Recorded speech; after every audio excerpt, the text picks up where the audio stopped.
beautiful people, what's going on? Hope you're all doing amazingly well. Today we're back for another Let's Talk Mentality video, and what I want to talk about today is rejection. Let's face it, rejection, it sucks big time. It's probably one of the worst feelings to feel, and a lot of us have felt it and know what it feels like and knows how much of an annoyance / pain it really is. You feel let down, you feel rubbish, you feel unwanted, you feel humiliated, disempowered, undervalued. It just makes you feel a collective load of rubbish. Let's be honest, rejection leaves you a lot of negative feelings, and as yourself, as an individual, as a person, it makes you feel completely awful about yourself, about what's just happened to you, and you kind of question, why is this happening to me? Why is this going on? Like, why me? You blame life, you resent life, you look at yourself and you think, oh, for goodness sake, why? What have I done to deserve this? I've had it before where you get the whole heart in your stomach, mentioning it in my last video. You get that kind of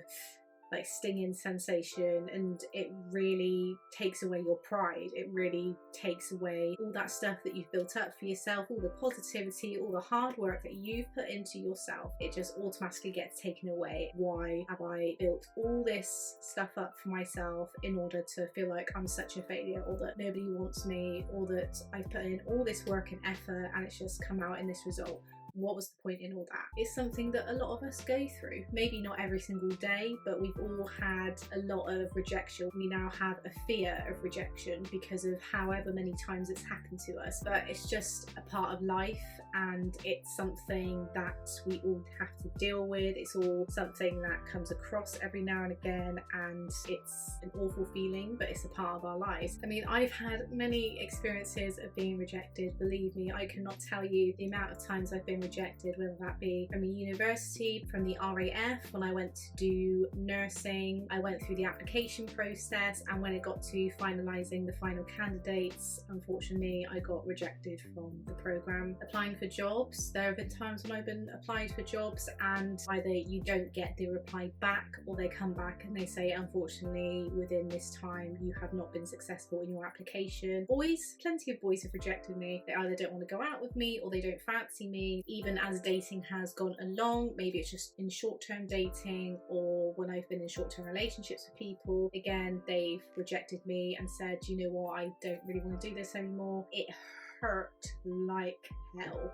Time. Friends as well, they sometimes can, and sometimes you can feel rejected from your friends. Sometimes they might message you back saying that they don't want to meet up, or you've had plans to arrange to meet up with your friends and then they come back with you and they said, actually I don't want to do this, or they've got other plans going on, or they want to go and do other things instead. Or there have been times when friendship groups have decided that they just don't want to be around me anymore. They don't want to be friends anymore. That hurt as well. You're spending time with a whole load of people, and then all of a sudden they either distance themselves from you, or they stop messaging you as much, or they just don't talk to you at all. They kind of ghost you. You feel like absolute rubbish because you think, why is this happening to me? Like, what is wrong with me? You get into this horrible spiral where you start questioning your self-worth, questioning your value, whether anything that you do in life is really worth it. If all you're going to get is rejection all the time, is there any point in trying to build yourself up and be successful in the first place? Whether that's getting a job, going to university, having a relationship, finding new friends, and then the fear of rejection comes. If you've been rejected so many times, like, it doesn't get easier. Sometimes you learn to kind of manage it or deal with it, or you have your own way of thinking, yep,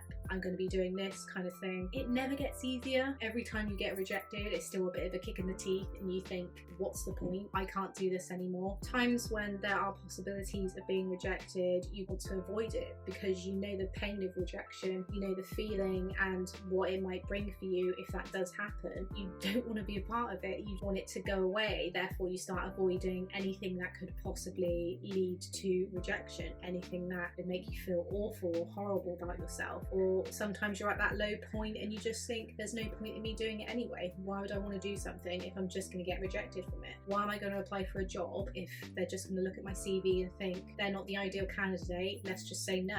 You want to arrange plans with friends, but you fear that they might come back to you and say, actually, I don't want to meet up, or I haven't got the time. Relationships, when you go on dating sites or when you meet new people and you start having a conversation with people, people, is there any point in doing that? Because if they're just going to reject me, what's the point in doing it? Like a lot of these negative things that happen to us, they are a cycle. There's something that we don't want to necessarily be a part of, but sometimes we become a part of that because we can't control rejection. We can't control how other people's thoughts and feelings are towards us. But here's the thing, it does do something. Rejection, at the end of the day, it's not a life and death situation. It really isn't. It might feel like it sometimes. It might feel really painful and awful, embarrassing, and any of those emotions at the time, but it builds you a thicker skin. It builds that resilience for yourself that you need. There are times when you've probably rejected people, you've said no to somebody that's either liked you or wanted to go on a date with you. There have been times when jobs have been offered to me and then I've had to say no because something else has come up that I thought was the best opportunity for me. There are times when people have rejected me and I thought, yeah, this is a lot of pain and this feels absolutely shit, but it then enabled me to do something else. It enabled me to open another door for myself that I didn't even expect to happen. Unless that happened in the first place, unless that rejection took place, I wouldn't have gone and done this. I wouldn't have gone and met this person. I wouldn't have gone and had all these events, experiences, friends. So things to really think about with rejection in terms of when it hits you, what do you do? Because sometimes it just gets to that point where, again, you're in that cycle, you don't know what to do, and no matter how many times it happens, it still hurts and you don't know how to confront it or how to get past it. Let's have a look at some things that I know. First thing is to acknowledge it. It's happened, it's happening. Acknowledge that that is what's happening to you right now or has happened to you. It's not a life or death situation. Rejection happens to all of us, and it's something that we just have to acknowledge and take a lesson from it. So for example, when I got rejected from the RAF application process and they said that I wasn't successful in going into it, that made me see that actually I didn't want to do it. I was applying for a completely different reason than what I should have been. If I went forward with that, it wouldn't have been the greatest experience for me. That is why I've accepted that that has happened, and rejection was the right thing for it. When I've asked out boys previously to go on dates, or I've tried pursuing things and it hasn't worked out, that's not a reflection on me. That's a reflection on them. If they want to reject me after getting to know me, they're not the right person for me. Would I want to be with somebody that doesn't fully appreciate me, that doesn't fully love who I am or wants to spend time with me? Of course I don't. There have been times when I have spent time with somebody and in a more romantic way, when I've reflected on it, I thought it's not for me. It's accepting it and it's acknowledging that that's just going to happen and it's a part of life. So ways to acknowledge it: accept that it's here, it's existing right now. Acknowledge your feelings towards it. How are you feeling? Do you feel resentful? Do you feel angry? Do you feel upset? Do you feel embarrassed? Write it down. Talk to somebody about it. Talk to yourself out loud about it. Really acknowledge the feelings of what is going on. Rejection brings out a lot of feelings for a lot of people, and once you acknowledge how you felt about it, you're able to think, okay, so how can I get past this? And then you start to build that platform of overcoming it and getting over it. Once you have done, you then learn a lesson from it and you think, oh yeah, that's what I needed to learn from it. So first of all, acknowledge it. Find your own way of getting through it. Everybody has their own ways of coping with things, and with rejection it's exactly the same. Some people, they might feel a bit resentful, they might feel a bit angry, or they might feel a bit upset for either a couple of days or just for a short period of time, and then they're over it. Sometimes it might take a couple of weeks for somebody to get over something like that, especially if it's something that you've worked hard towards, something that you've put a lot of effort into and it hasn't worked out the way you'd hoped it would. Sometimes when I do these YouTube videos, I feel like, what's the point? Because I'm not getting enough people watching my content, because the passion is there, and when other people aren't seeing it, or I feel like it's not being reflected enough, my way of getting through it is to keep going with it, is to keep doing more YouTube videos, is to keep doing something that I know that I love and that I'm passionate about. I know that if I stop doing it, which I have done previously, it's done nothing but made me think, I wish I hadn't have done that. I wish that I'd continued. Some people write it down, some people talk to other people about it, some people try to avoid it. There's a whole load of different things that people do to get over this. It can take time. There's no time limit for it. The only thing I would say is that avoiding it or pretending that it doesn't exist or putting it to the back of your mind, that's not overcoming it. That's not helping yourself to get through these things and move forward. Because then if you're avoiding it, next time something like that happens, you're going to think, oh no, don't want that. Ugh, that reminds me of that time that happened. And then you're just going to brush it under the carpet. It's going to be left. But the thing is, it's always going to be there.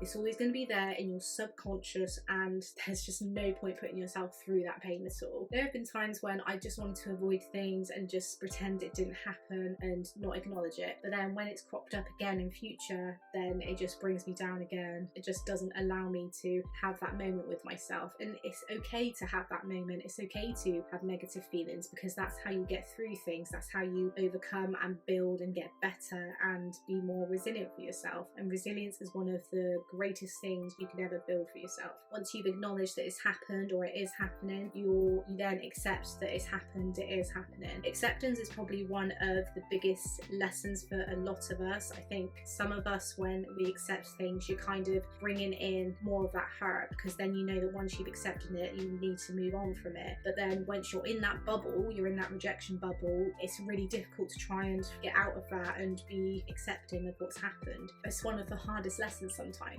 You don't want to accept that somebody's rejected you. You don't want to accept that somebody doesn't want you. You don't want to accept that other people dislike you. You don't want to accept that somebody sees your worth or your value and things that you've got to bring to the table, but it's not for them. But the thing of it is that because it's not for one person doesn't mean that it's not for somebody else. Just because that relationship's ended with somebody, it doesn't mean that it's not going to work with somebody else. The same with friendships. Just because a friendship broke and it's distanced itself doesn't mean that's going to happen with your current friendships or the friendships that you're going to build in future. If anything, it just gives you more of what you want from a friendship. It just gives you more of a tougher skin towards things. And you never know, friendships, relationships, things that do break up or get rejected, you might find that sometime in future it's going to repair itself and get back to where it was again. But do you wait for that? Do you rely on it? No. You get on with your life, accept things for what they are in order to move forward. So this is probably easy said and done, especially if, like myself, you're an anxious person or you have anxious moments kind of thing. Don't over or underestimate what people have said. So for example, if you've just applied for a job and they've come back to you and they've said, sorry, but you've been unsuccessful in this time, there have been more ideal candidates for this job, don't overestimate it and think, okay, so that means that they really didn't like me. I'm an awful person. This is an awful situation. Like, somebody doesn't want my skills, my ability, what I can bring to the table. They don't want that. But don't underestimate it either. Don't allow it to make you feel like that there's like no point in what they've just said to you. Take bits of it apart. Okay, so they've said this about me. What does that mean for me? It just means that I'm not the ideal candidate for this role, but it does mean that I'm an ideal candidate for another role. Don't underestimate it. Don't overestimate it. Don't feel like that just because it's not happened, that's always how it's going to be. There's no sole definition for it. What it allows you to do is critically analyze and put an evaluation on it. If somebody doesn't want you to be part of their company or they reject you from the job application, for yourself, it just means that you've got an opportunity to put your abilities and skills and what you've got to offer for somebody else. Think of it as maybe they're not going to appreciate that as much as what I know that I deserve. So that's going to go to another job role. But it means that you just keep applying, it means you keep going, it means you never give up. You just continue with what you've already got. And sometimes you might not know what that is. Maybe you need to go on a journey for yourself and find out what that is. Maybe you need to develop yourself, read self-help books or listen to podcasts, really find yourself and find out who you are and what you have to offer in this world. With rejection, it's temporary pain. It's not going to be pain that's going to last forever. Yes, it might take a little time, it might not take any time at all, but it's just temporary. It's in that moment, and once that moment's gone, so is the rejection. Sometimes it's really hard, especially when you've had strong bonds with people, if you've had an amazing relationship with somebody, if you've had an amazing friendship with somebody, and then all of a sudden, after all these years, experiences, events that you've done together, it just goes, and that hurts. Like, it really does hurt. It takes time, it takes practice, it gets easier to control, it gets easier to overcome, it gets easier for yourself to be able to move on and practice and keep going. If this job role hasn't worked out, it means that there's another job role out there for you. If this relationship hasn't worked out, it means there's another relationship out there that's worth waiting for. Know that you'll overcome it. It's not going to last forever. It's only going to take a moment out of your life, and once that moment's gone, you can forget it, move past it. There are times when rejection will hurt a lot in many circumstances, but it doesn't mean that there's something wrong with you. It doesn't mean that you're a horrible person. It doesn't mean that you're not going to be liked by other people, or that other people won't accept you for who you are. Accept yourself for who you are, first and foremost. That's the most important thing to take. Accept yourself. Don't reject yourself. Once you accept yourself, other people will accept you, and rejections in future will just be a temporary pain that you know that you can go over. That's all I have for you on rejection. Hope you enjoyed it. Please give this a massive thumbs up, comment down below, have a look at my other Let's Talk Mentality videos in my series, and let me know what you think. Please subscribe if you haven't already, and I will see you guys in my next video. Take care.